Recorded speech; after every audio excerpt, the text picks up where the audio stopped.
Irmãos, nós temos orado, essa é a última exposição de Gálatas. O objetivo foi conseguirmos passar por todo o livro. Claro que é desafiador falar de 6 capítulos em quase 3 dias, né? Na verdade dariam 2 dias só, e fazer exposições completas dos capítulos, né? Essa última exposição fala sobre a liberdade e a cruz de Cristo. E eu daria aqui um subtítulo a isso, né? De que a liberdade é também um chamado à comunhão, né? A liberdade que recebemos de Cristo é também um chamado à comunhão.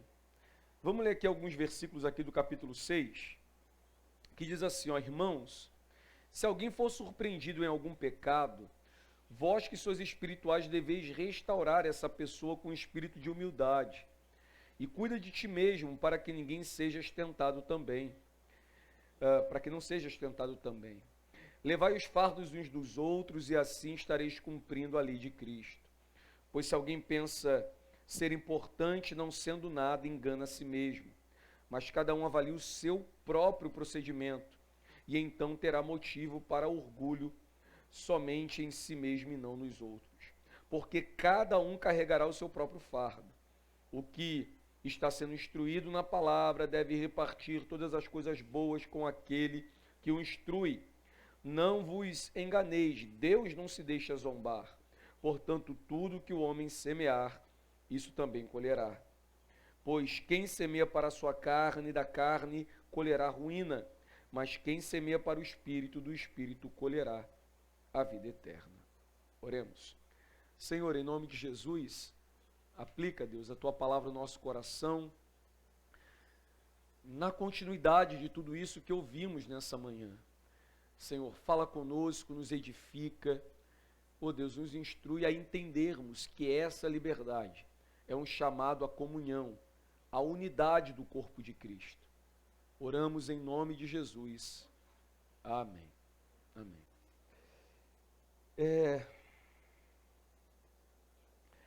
O que a gente vai falar agora nessa manhã é certamente o resumo de tudo aquilo que nós ouvimos, né? Vixe, invasão de mulher aqui, o que é esse negócio aí, mano? Para limpeza, aleluia, Jesus, obrigado. A gente não vai precisar trabalhar, Deus, tá vendo? Deus sempre envia socorro na hora certa, amém.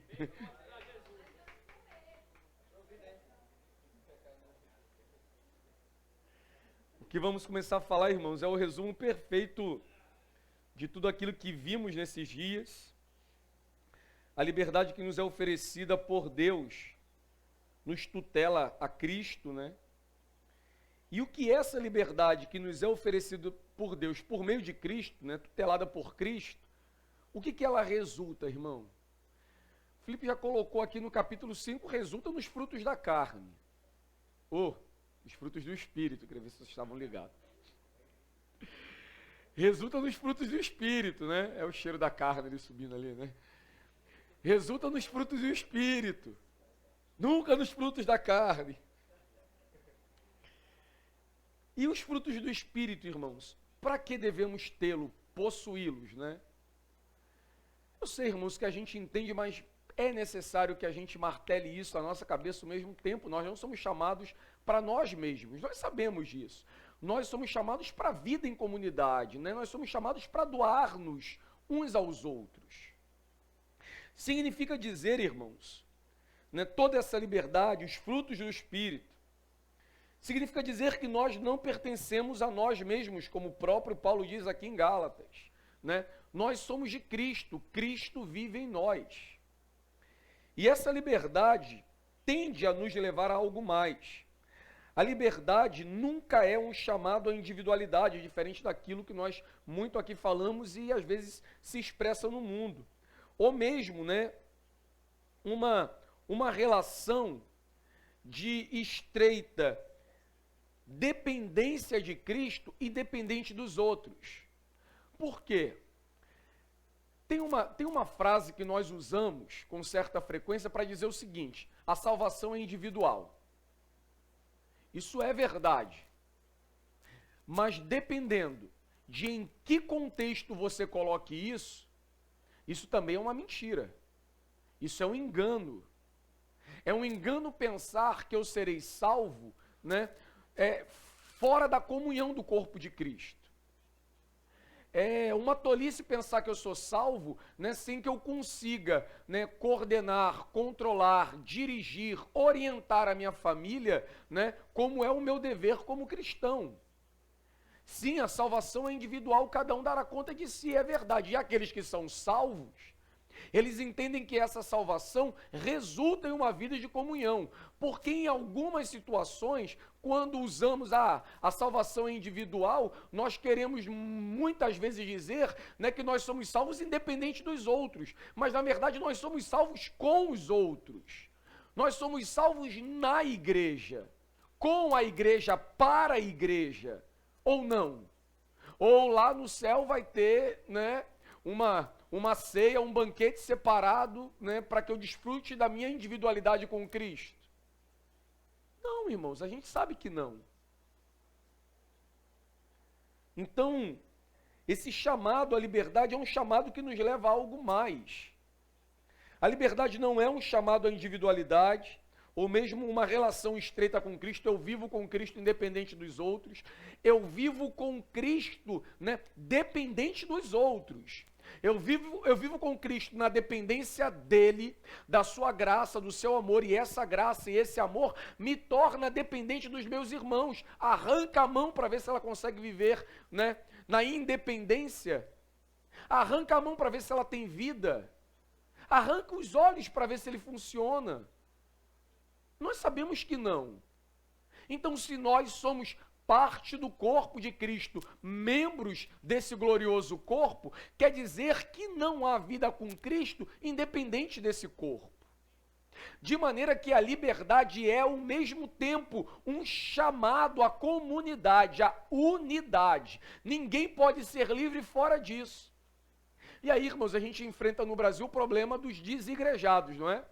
O problema de que se prega, se fala, se ensina o tempo inteiro aí que as pessoas podem ser crentes independente de uma igreja, né? Se reúnem em grupos, né? Não, a gente não tem igreja, né? O cara tem um líder, né? Tem quem canta, tem quem toca, oferta, mas fala, não, a gente não tem líder aqui porque nós somos uma igreja do tipo da igreja de Atos. Ih, tá doido, meu irmão. Tá doido, isso é heresia. Né? Isso não existe. Porque a igreja de Atos dos Apóstolos, né, tem líderes sobre a igreja. Paulo, por exemplo, a carta de Tito, que a gente aqui citou, Timóteo, nós temos lá Paulo estabelecendo líderes sobre a igreja para que a igreja seja cuidada, orientada por eles. Ô irmãos, a gente vive aí uma crise freiriana, né, daquele desgraçado do Paulo Freire, que fala que a educação é essa educação inclusiva, onde não tem professor, né? O professor, né, é um mísero facilitador. E aí o que a gente tem na educação? Aluno enfiando o dedo na cara de professor, né? É assim, eu sei que muitos de vocês, como eu, né, a educação lá em casa foi hiper, ultra, mega inclusiva. Ou eu fazia o que a mamãe queria, ou era surra, né? Ou eu fazia o que ela me mandava fazer, ou eu apanhava. Né? Não tinha negócio de negociar, né? Alguém fala e outro obedece. Gostou, bem, se não gostou, vai continuar sendo assim. Nós precisamos de liderança, irmãos. O tempo nós precisamos caminhar unidos. Nós precisamos ser liderados. Nós precisamos de Deus sobre tudo, sobre todos, e nós precisamos daqueles dos quais Deus usa a fim de guiar e dirigir a nossa vida. Nós precisamos muitas vezes de patrão no trabalho. Nós precisamos muitas vezes de um professor para que a gente consiga aprender. Essa liberdade nos chama, né, não ao individualismo, não a uma relação, né, com Cristo exclusiva, ao contrário. A liberdade é um perfeito chamado à vida de comunhão. E uma comunhão com quem? Com os demais libertos. Com aqueles que, como eu, desfrutaram da graça de Deus. Com aqueles que, como eu, também receberam perdão dos seus pecados. Irmão, você já imaginou isso? Esse irmão que está aqui do seu lado, né? Que a gente brinca, ri, se diverte, às vezes, né? Se chateia, mas esse irmão que está do nosso lado, ele é alguém que, como você, foi perdoado dos pecados também. É alguém que, como você, recebeu a graça e o amor de Deus. Se você se acha bem-aventurado por ter sido agraciado por essa graça, né? Saiba que o seu irmão também é, e o veja como um bem-aventurado, como um feliz, que foi alcançado também por esse amor, que foi tocado por essa justiça, que foi alcançado por essa misericórdia. Cristo lhe deu a liberdade para que com ele, com esse irmão, você a desfrute.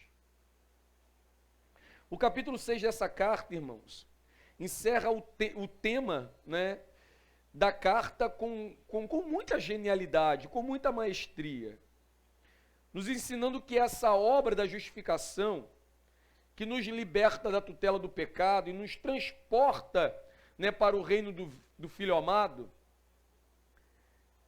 na verdade faz algo ainda mais maravilhoso. Cristo nos tira de uma inimizade contra a criação e contra o Criador e nos transporta para um reino de, né, filiação com o Pai, né, e comunhão com os santos. Santos, eu e você, nós, a igreja de Jesus. Ele nos transporta para a comunhão dos santos, onde desfrutamos de unidade com aqueles que, como eu e você, como nós, fomos libertos por Jesus.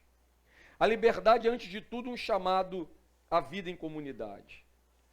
E a igreja, essa comunidade, é uma comunidade terapêutica. Talvez um dos maiores erros que muitos cometem, e que, olha, quem já leu, né, Lewis e Cartas de um Diabo, Seu Aprendiz, lá nos primeiros capítulos, já deve ter entendido isso, que uma das maiores armadilhas de Satanás é lançar no nosso coração uma visão equivocada sobre a igreja. Uma visão equivocada sobre a igreja. E que visão equivocada é essa? Você chega na igreja e você vê alguém chorando, orando, alguém se comportando com decência. E talvez você tenha visto essa pessoa, convivido com essa pessoa em um dado momento, em uma situação.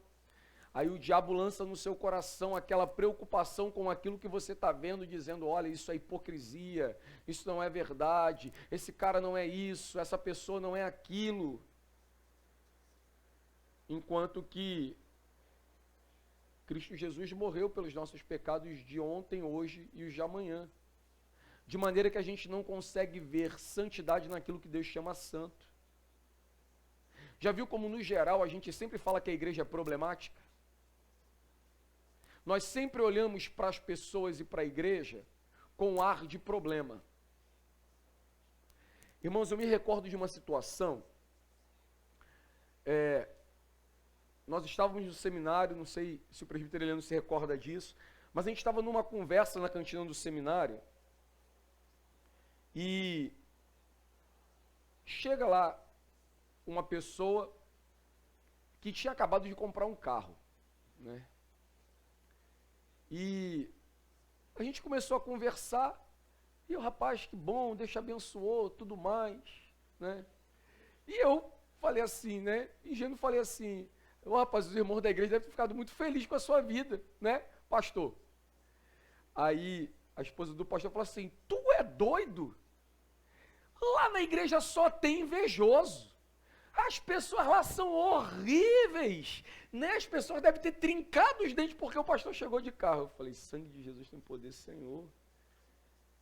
Como é que alguém que é esposa de pastor tem exatamente a visão daquilo que o Senhor não trata desse jeito? A visão dela é a visão de muitos de nós da igreja, irmãos. De que as pessoas são ruins o tempo inteiro, terríveis o tempo inteiro. E muitas vezes nós olhamos elas, mas não nos vemos no meio delas, né? Inclusive, esse é um dos problemas que nos faz muitas vezes pensar que esse grupo aqui não é digno de nós, né? Olha, essas pessoas aqui, ó, tudo torcedor do Fortaleza Ceará, né? Não é digno de mim, né? Torcedor da nação, né? Eu sou muito melhor, sou muito maior. Esse é um sentimento, embora brincadeira, que a gente pode ter quando nós olhamos para as pessoas e não consideramos o que Jesus fez nelas e por elas, assim como fez em nós e por nós. Porque o mesmo sangue derramado para salvar a sua miserável vida foi o mesmo sangue derramado para salvar a minha miserável vida. De maneira que uma vez que você é salvo por esse sangue, a sua vida, né, agora transformada, não é mais gloriosa do que a minha, porque o mesmo sangue foi derramado por nós. E de uma vez por todas. De maneira que a nossa visão sobre esse corpo, irmão, tem que ser a melhor possível. Lançar fora a desconfiança do nosso coração. É verdade que nessa relação, irmãos, nós podemos nos decepcionar, é verdade. Nós podemos ser feridos, é verdade. Nós podemos, inclusive, ser traídos, é verdade. E o que fazer, irmão? Perdoar, entregar a outra face, caminhar 2 milhas, começar de novo. Porque nós toleramos a nós mesmos, nós nos traímos o tempo inteiro, nós puxamos o nosso tapete o tempo todo, nós fazemos coisas, nós nos lançamos aos pés de Satanás e nem assim repudiamos a nós mesmos. Nem por isso a gente pendura uma corda e se mata. E muitas vezes o contrário, às vezes passa até pela nossa cabeça. Ah, se a igreja é uma comunidade de terapia, irmão. É uma comunidade onde nós somos tratados, onde os nossos pecados são confrontados até mesmo com o pecado dos outros. Não sei se vocês se recordam, mas o pastor David fez uma exposição no retiro passado que foi, né, muito feliz, muito rica, quando ele falou do problema da disciplina dentro da igreja. De que quando, né, os irmãos são disciplinados dentro da igreja, por exemplo, né, foi para o jogo do Ceará, aí você vai lá e disciplina, pá.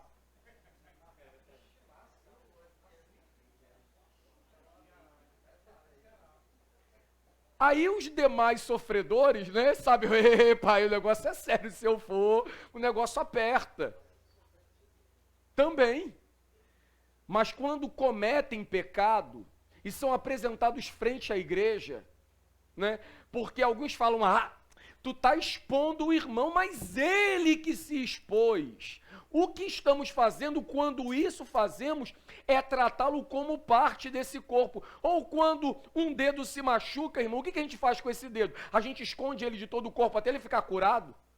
O dedo se machucou, a gente, corta o dedo aqui. Não, quando ele ficar bom, eu conecto ele aqui de novo, né? Ou então eu vou esconder ele aqui, né, do restante do corpo.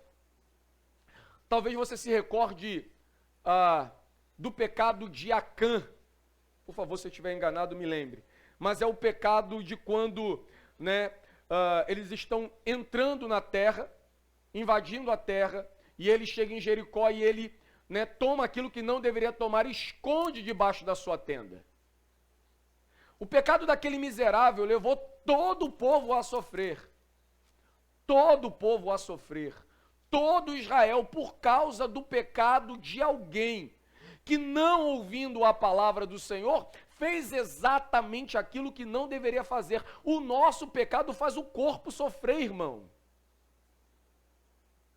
O nosso pecado faz o corpo sofrer.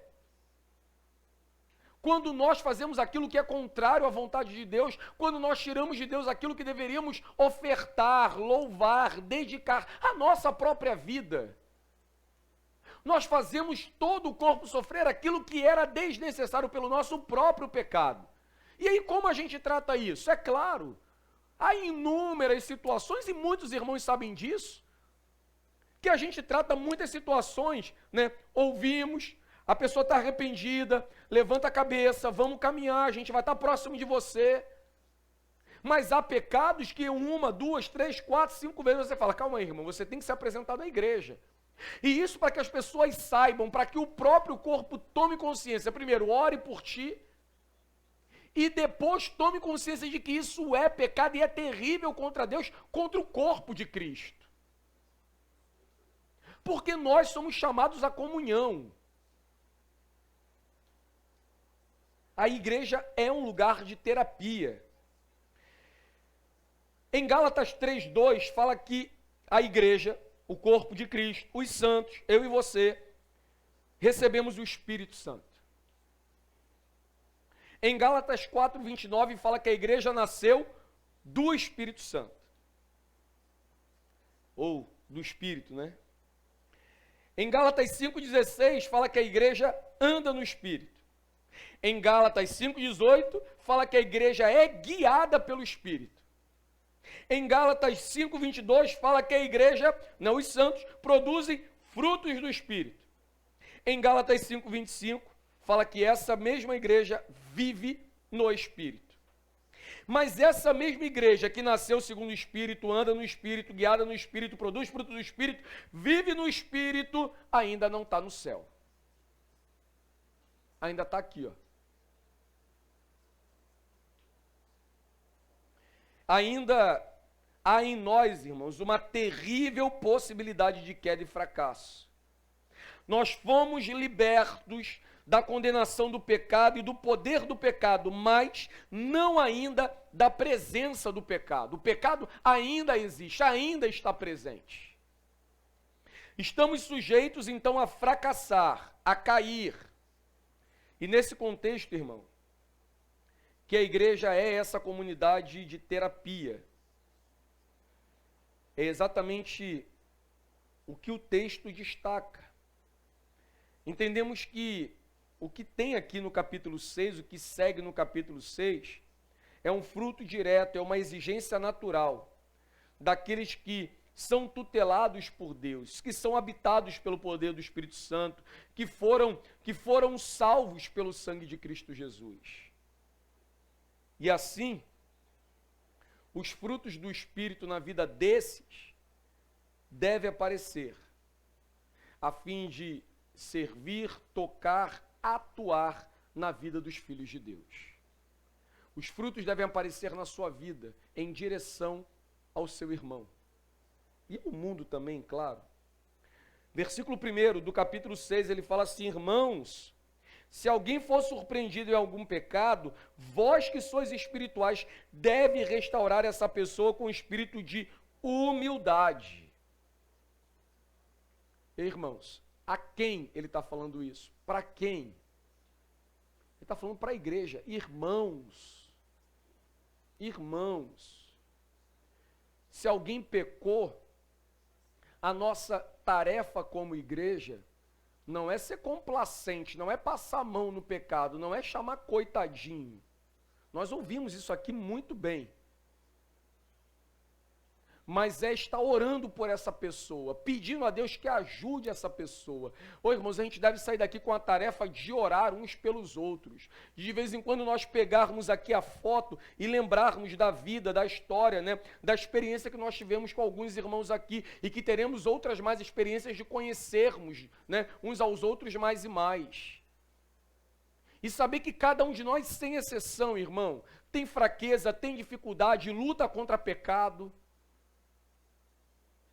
quer vencer e muitas vezes tropeça e fracassa. Ele fala, irmãos, se alguém for surpreendido em algum pecado, vós que sois espirituais, devem restaurar essa pessoa com um espírito de humildade. E aí olha só como funciona como uma comunidade terapeuta. Porque ele fala o seguinte, e cuida de ti mesmo, para que não sejas tentado também. Irmãos, isso aqui se parece muito com uma frase que em um tempo eu aprendi com um chefe que eu tive chamado Irkan. Ele me disse o seguinte, Hugo, né? Aprenda com o erro dos outros. Você não precisa errar para aprender. Mas se errar, aprenda com os seus. Ô, irmãos, eu acho que isso aqui não é uma matemática difícil não, né? O problema é que às vezes nós queremos experimentar, né? Para saber se acontece ou não acontece. Nós queremos experimentar para saber se é isso mesmo. Nós vemos muitas vezes alguns caírem, decaírem, se perderem, enfraquecerem. E a gente olha o caminho que a pessoa tomou, está tomando, e a gente escolhe tomar o mesmo caminho. Como assim? Então ele fala no 2, ó.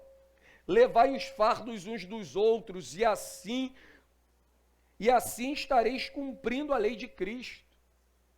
Ô, irmãos, nós somos chamados de, literalmente a tomar o outro pelo ombro, a carregá-lo, a ajudá-lo na sua fraqueza e debilidade. Nós somos chamados muitas vezes, irmãos, a tomar o outro sobre os ombros e caminhar até que ele seja curado, a exercer o ministério da misericórdia, literalmente estendendo a mão ao nosso irmão que carece e que precisa, e que nem sempre, irmãos, aquilo que o nosso irmão precisa diz respeito a alguma assistência material.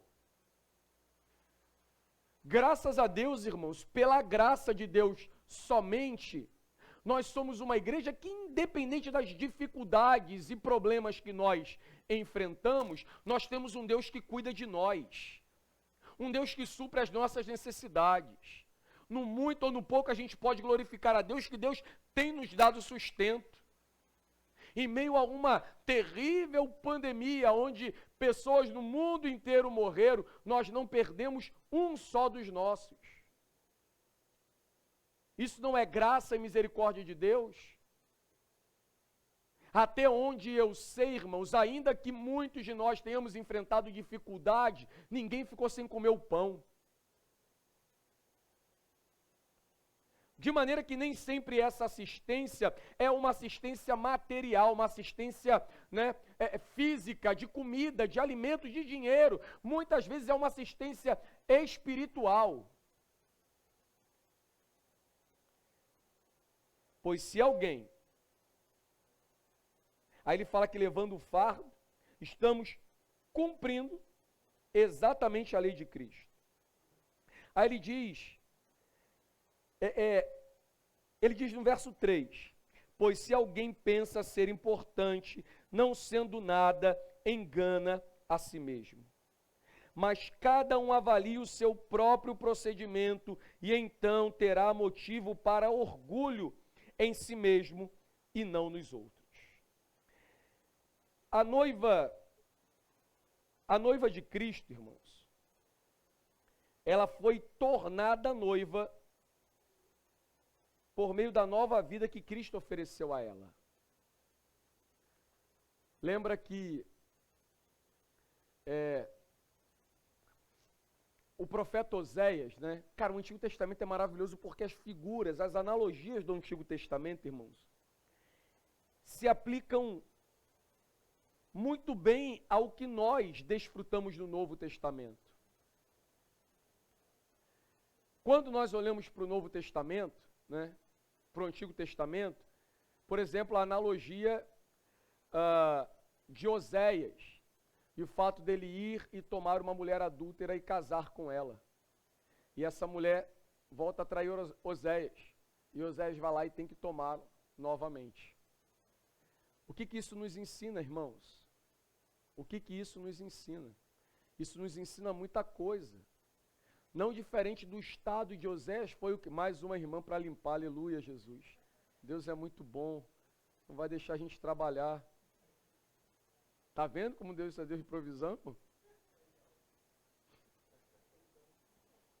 Dá a vassoura, eu já podia começar trabalhando, né?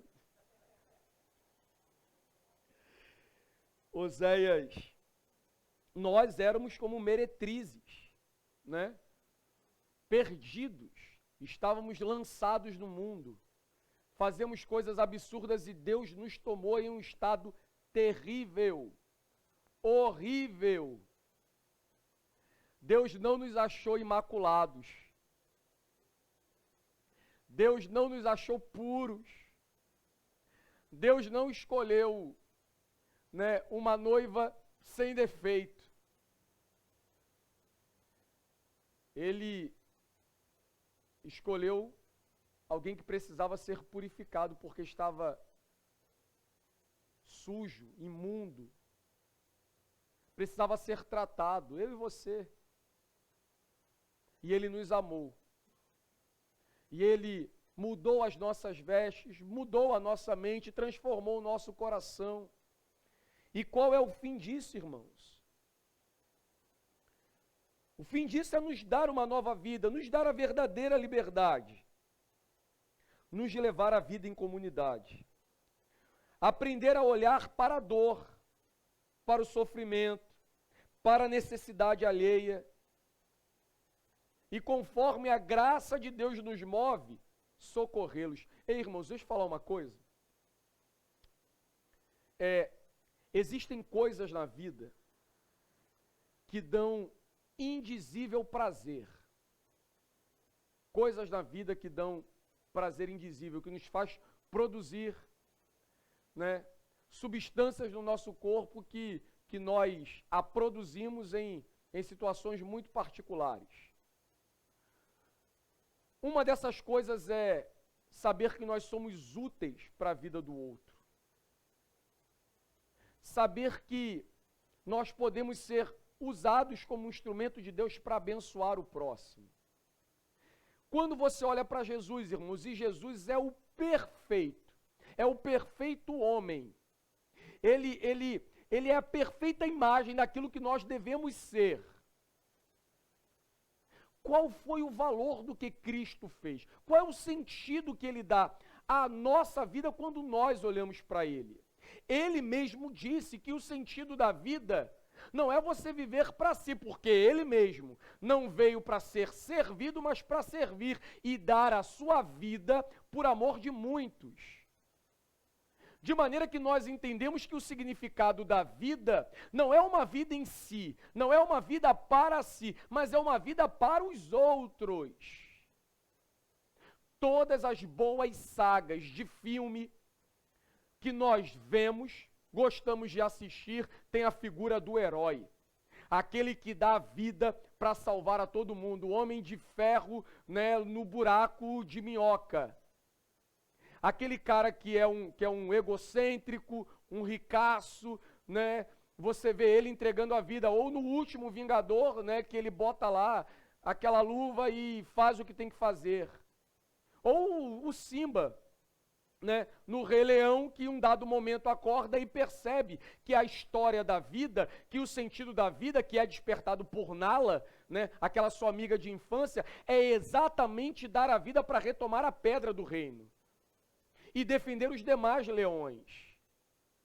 É engraçado, irmãos, que as histórias que mais nos tocam são histórias de heróis, daqueles que, né, de maneira altruísta, entregaram a vida para salvar, para ajudar. Filmes como O Resgate do Soldado Ryan, né, e esses filmes que a gente gosta, que são filmes de heróis, né, filmes que nos inspiram, filmes muitas vezes baseados em fatos reais, que mostram a vida de pessoas comuns, que fizeram às vezes coisas simples, mas que geraram, né, situações grandiosas e maravilhosas, salvando, doando, socorrendo.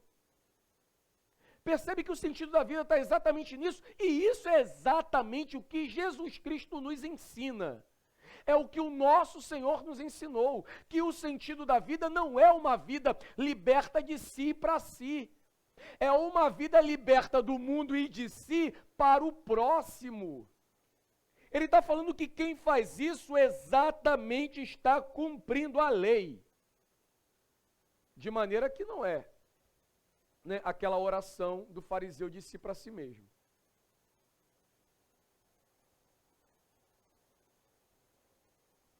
Mas cada um avalia o seu próprio procedimento. Ele fala no 4. Então terá motivo de orgulho somente. Ô irmãos, somente entendendo qual é o nosso lugar e o nosso papel e o sentido da verdadeira liberdade é que a gente consegue dar sentido à nossa vida. Muitas vezes, olha só o problema da espiritualidade que acontece dentro da igreja. Nós vamos à igreja, nos arrumamos, nos perfumamos, né? Colocamos a nossa roupa e a gente chega naquele lugar e a gente quer entrar naquele lugar, ser tocado pelo lugar, receber do lugar e ir para casa. E quando isso não acontece, quando nós não somos tocados naquilo que nós queremos e desejamos, a gente sai falando assim, eu estou fraco. Mas você não vai ficar forte vivendo distante das pessoas, sem procurar servi-las. Sem procurar servi-las. Sem entender que aquilo que você faz para a glória de Deus vai tocar a vida de alguém. Vai tocar a vida do nosso irmão, vai tocar a vida da nossa irmã. O simples fato de nós estarmos limpando a igreja, já que nós sofremos com a dificuldade da igreja não ser forrada e ter muita poeira. E de nós conservarmos, por exemplo, a vida, muitas pessoas não têm nenhuma dificuldade de se levantar e limpar o joelho por causa da poeira. Outras têm, não é verdade? Então, beleza, a gente cuida daquela que não tem dificuldade e daquela que tem. E embora pareça uma coisa singela, irmão, uma coisa singela, nós precisamos aprender a fazer pelos outros aquilo que nós gostamos de receber. Nós precisamos aprender a servir as pessoas com a qualidade, com aquilo que é bom, do mesmo jeito que nós gostamos de receber. Você gosta de receber coisa ruim? Ô irmão, eu não brinco com isso não. Não gosto. Não gosto. Ah, né? Vou te dar aqui. Tá sem celular, pastor? Tô sim. Tá. Ah, esse aqui tá quebrado. Tu quer? Deus o livre, né? Uma coisa ruim. Não, quero não, irmão. Mas, então, eu vou consertar. Você quer uma coisa ruim? Né? Não, porque eu comprei um novo. Né? O Felipe essa semana aí que estava querendo dar uma blusa dele rasgada aí, eu vi lá na igreja lá você me oferecendo a blusa rasgada porque tinha comprado uma nova, né? Então por que você não dá um novo? Porque você não vai querer receber o ruim. Eu estou dando um exemplo hipotético aqui, tá, irmão? Isso aqui diz respeito a qualquer coisa na nossa vida. É fato que há momentos na nossa vida que a gente divide o que tem. Porque aquilo é o que a gente tem, muitas vezes o pouco, ou o quebrado, ou o furado, é o melhor que a gente tem. Não é disso que eu estou falando, não. Eu estou falando de quando Deus nos abençoa e a gente acha que os outros, que às vezes não têm, devem se contentar com aquilo que resta. Não foi isso que o Senhor ofereceu por nós. Nós precisamos aprender a servir o nosso irmão com aquilo que é bom para a edificação dele. Não é aquilo que é bom para o lazer dele. Não é aquilo que é bom para ele estar charlando. Não é aquilo que é aquilo que é bom para edificação.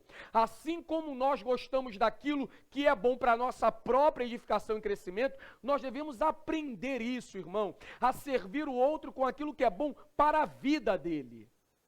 Para a edificação dele. Sem isso, irmão, a gente não cumpre a lei de Cristo, não. É interessante que ele fala que nós devemos carregar os fardos uns dos outros. No 4 ele fala que nós devemos avaliar o nosso próprio procedimento. E no 5 ele fala, porque cada um carregará o seu próprio fardo. É verdade. Eu sempre digo o seguinte, irmão, as minhas lutas são minhas lutas. né? As minhas crises mentais, sentimentais, emocionais são minhas crises. De modo que eu não posso tirar aquilo que está dentro de mim e lançar para que você carregue. Mas então, por exemplo, como é que a gente carrega, né, essas crises? Como é que a gente ajuda o nosso irmão nessas situações? Orando por ele, conversando com ele, muitas vezes permitindo que ele fale, que ele se abra, que ele coloque para fora, né, e compartilhando. Muitas vezes com ele as nossas próprias experiências, né, de vitória e de derrota, de sucesso e de fracasso. O verso 6 ele fala: o que está sendo instruído na palavra deve repartir todas as coisas com aquele que o instrui. Eu acho que isso nós entendemos, né? Não falarei de si para si. Mas ele fala o seguinte: não vos enganeis, Deus não se deixa zombar, portanto, tudo que o homem semear, isso também colherá. Deixa eu dar duas questões aqui sobre o versículo 6 e 7. Irmãos, eu não tenho que reclamar de ser pastor da igreja que sou, não tenho, né? A gente tem metas para cumprir esse ano. Eu conversei com o presbitério da igreja e em março, quando nós tivermos aí uma plenária, nós vamos tratar isso.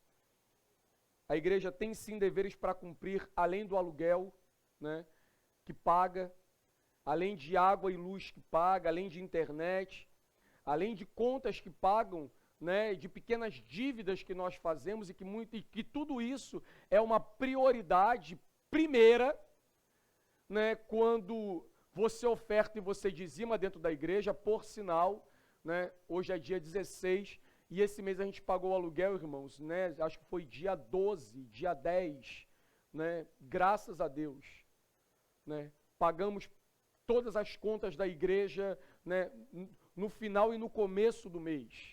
Né?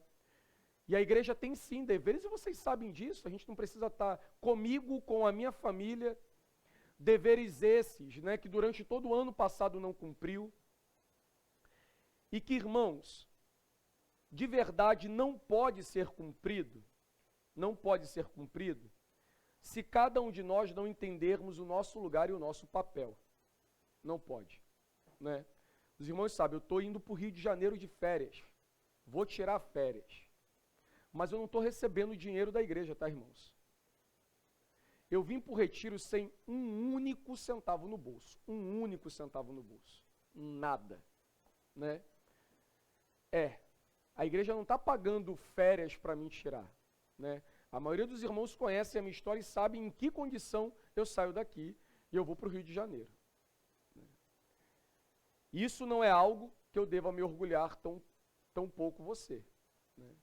Porque aquele que trabalha, ele deve receber, né, pelo seu trabalho. Esse é a primeira vez que eu tiro 30 dias, que eu me ausento da igreja por 30 dias em 14 anos de trabalho nela. 14 anos de trabalho nela, é verdade. Que eu já fiz viagem, já passei 18 dias, foi o maior tempo que eu passei fora, passei 18 dias no Rio de Janeiro. Um certo tempo que o meu padrasto estava doente e eu estava levando ele ao médico no Rio de Janeiro. Então, nós devemos tomar consciência de qual é o nosso papel e de qual é a nossa função, irmãos. E aquilo que você oferta e você dizima na igreja, irmãos, né, é muito bem cuidado e zelado. A gente tem um desafio esse ano, que é tentar resolver o problema do som da igreja. Irmãos, a mesa de som mais barata custa R$8.000. R$8.000. Eu tô pesquisando todo dia, a gente chegou a fazer. Logo no começo do ano, acho que foi no final do ano, né? A gente comprou uma mesa de som usada, pagamos no cartão R$3.500, ou sei lá quanto foi R$3.000, foi 3.000, né? Foi R$3.000. Pagamos, no dia seguinte a gente foi devolver a mesa, porque a gente ligou a mesa na igreja, morro de feliz para fazer o último culto do ano, a mesa começou a dar pau. porque a gente precisa resolver o problema. Sem dízimo e sem oferta, irmão, a gente não faz isso. Né? Sem você entender que é responsabilidade sua cuidar da família pastoral, cuidar da igreja, irmãos, a gente não faz. E assim, irmãos, eu digo uma coisa, né? Eu sou grato a Deus por todo o socorro que a minha casa recebeu, por todo o amor, por toda a misericórdia que os irmãos sempre exerceram sobre a minha vida e sobre a minha família. Mas tudo isso não é a vontade de Deus. Tudo isso não é a vontade de Deus. Né? A vontade de Deus é que, como igreja, a gente faça o que tem que fazer, sem dor e sem medo. E aí é claro, irmãos, se nós não fazemos, se nós não cumprimos, Deus não se deixa zombar. Tudo que o homem semear, isso ele também colherá. Né? Irmãos, é difícil falar porque eu sou o pastor da igreja, eu estou falando, mas tome isso de uma outra maneira. Né?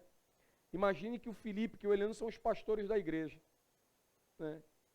E a família dele está passando necessidade por conta da sua infidelidade a Deus. Porque a sua infidelidade faz atrasar as contas.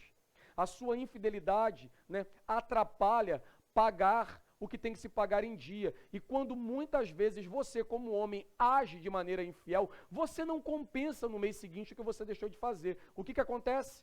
Quem sofre, irmão? Quem sofre é a família deles e não a sua. A gente está aprendendo Malaquias, falando em Malaquias. E aí Malaquias fala o seguinte, faça o seguinte, pega isso aí que você está fazendo e faça com o governador, ele vai tolerar isso de você? E por que Deus deveria? Um chamado à comunidade, irmãos, é em todos os níveis e em todas as instâncias. Em todos os níveis e em todas as instâncias. E aí ele fala no 8, ó, quem semeia para a sua carne, da carne colherá ruína, mas quem semeia para o Espírito, do Espírito colherá a vida eterna. E olha só o 9, e não nos cansemos de fazer o bem, pois se não desistirmos, colheremos no tempo certo. Aconteceu uma cena sobre aqui o retiro, né? Eu contei aos presbíteros, o irmão falou assim para mim, né? Quando eu disse que ia viajar, ele falou assim, rapaz, tu deve ir logo, vá logo. Eu falei, não, eu não posso ir logo porque tem um retiro. Rapaz, vá mesmo assim, se eu fosse eu já tinha ido, porque ninguém valoriza isso não. E eu falei assim, meu irmão, eu não faço o que faço na dependência de receber aplauso de alguém. O meu chamado não se baseia na confirmação e na aceitação de homens. Naquilo que as pessoas aplaudem ou não aplaudem, aprovam ou não aprovam. Se eu sei que eu estou fazendo a vontade de Deus, é para Deus que faço. Essa pessoa não está aqui. Ela estava falando dela, não foi? Foi. Eu disse isso para ela, tá, irmãos? Ela estava falando dela mesma. Porque se eu atrasei os 15 dias que eu poderia estar com a minha família no Rio de Janeiro para estar aqui, e ela disse que as pessoas não valorizavam, e ela não está aqui, ela estava falando dela mesmo. É porque a gente faz isso, a gente projeta nos outros aquilo que a gente é. Nós somos maus, irmãos. É aquilo que eu comecei falando sobre o que a gente vê da igreja, o que a gente vê das pessoas. A gente projeta nas pessoas a nossa própria maldade, a nossa própria iniquidade, o nosso próprio desprezo com a verdade. Não é por isso, eu vou te falar uma coisa, irmão, valeu cada segundo estar aqui com vocês, cada segundo. Estar aqui ontem, naquele momento que nós conversamos, foi uma imensa bênção. Não tenho o que dizer, não tenho o que reclamar. Né? Todo o tempo foi oportuno, foi algo maravilhoso da parte de Deus esperar todo esse tempo e participar do retiro com vocês. Não tenho dúvida com isso, né? Deus muito me abençoou de estar aqui, sem sombra de dúvida. E se porventura, irmãos, o que eu tenho a absoluta certeza que não é, porque Deus te trouxe esse lugar, me trouxe esse lugar. E se fosse porventura verdade o fato, né, das pessoas receberem o bem e não reconhecerem isso, o que a gente deve fazer? Parar de fazer? Parar de fazer? Não, não deve. Ah, rapaz, ó, tá vendo aí? Te passaram a perna aí, ó. Rapaz, nunca mais faça isso por alguém. Mas e se esse alguém fosse você e eu tivesse que fazer? Como é que seria? Você pensaria do mesmo jeito? Você já teve essa experiência, irmão? De alguém querer te falar o seguinte, olha aí, tá vendo aí, ó? O Vitor aí, meu irmão, te passou a perna, né? Aí o Felipe vem para mim e fala assim, olha, tá vendo aí, ó? Não faça mais o que você fez pelo Vitor por ninguém. Aí amanhã o Felipe tá para mim aqui, irmão. Me ajuda aí, me empresta o livro aí que você... Não, mas tu disse que o Vitor não entregou o livro e agora você quer que eu te empreste o livro? Como assim? No final você está dizendo que você é diferente dele. Possivelmente você não é. Ô, irmãos, a gente não é chamado para isso não. Para parar de fazer o bem porque alguém puxou o tapete. Para parar, né, de servir a Deus como devemos porque alguém fez cara feia para a gente. É claro que nós somos seres humanos e pode ser que em um dado momento a gente se magoe. O que a gente vai fazer? Vai ficar bicudo pro resto da vida? A gente é moleque? A gente é menino? Né, que a mãe não deu pirulito e a gente fica chorando? Ei, minha mãe não deixava chorar não. Ela fala, ó, vai chorar? Chore. Né? Mas daqui a pouco você vai chorar de verdade, você é pelo pirulito não. Eu, tá bom, acabou. Show de bola. No pirulito. Não nos cansemos de fazer o bem, irmãos. Porque, irmãos, Paulo não está usando aqui jogo de palavra para brincar com palavra. Ele está falando de algo verdadeiro. Muitas vezes servir o nosso irmão causa certa fadiga. Rapaz, estou cansado, cara. Eu sirvo. Mas está aí, irmão. Ninguém reconhece irmão, pelo amor de Deus. A história de um pastor que pastoreava o Belenzinho, ele falou assim para mim, rapaz, eu estava lá sozinho, só Deus comigo. Eu falei, tu está reclamando de quê, pelo amor de Deus? Porque o profeta fala o seguinte, quando tem a multidão, maior são os que estão conosco do que os que estão com ele. Ô, cara, Golias vem que vem, né?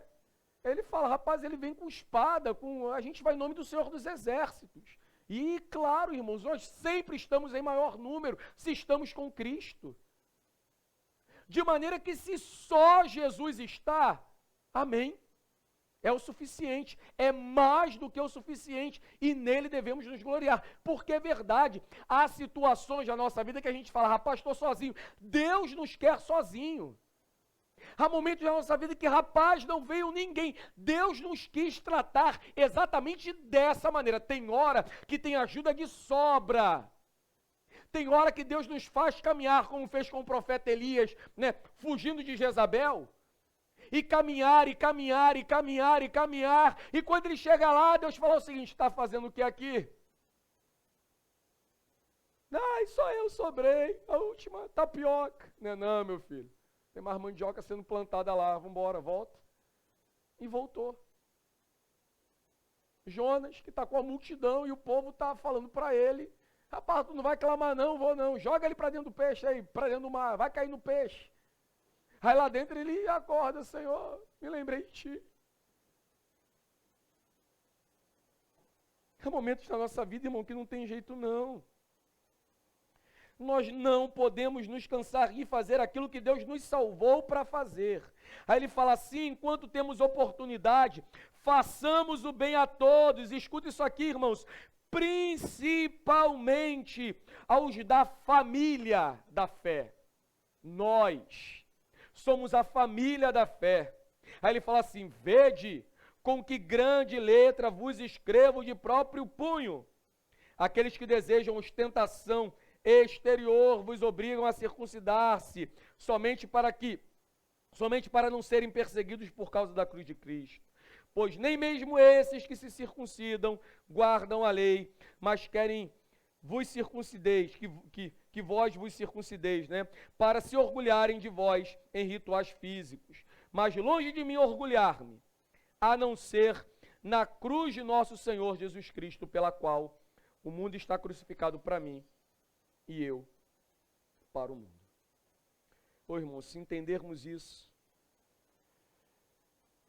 somos chamados a fazer o bem sem se cansar, sem se fadigar. Chamados a fazer o bem sem retroceder e tomar cada oportunidade para abençoar o nosso irmão, servi-lo. Em especial esses que, como nós, como eu e você, foi comprado, lavado, remido, salvo pelo grandioso sangue de Cristo. Né? Tá com veneno não, né?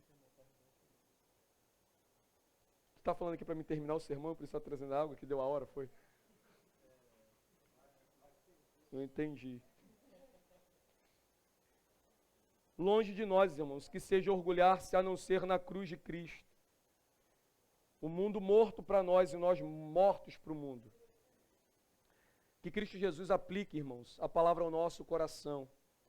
Que essas 6 exposições gerem edificação. Que nos levem a ler a Epístola aos Gálatas. A refletir naquilo que temos sido ensinados e educados nessa santa palavra. E a viver, irmãos, de modo digno desse santo evangelho. É isso e tão somente isso.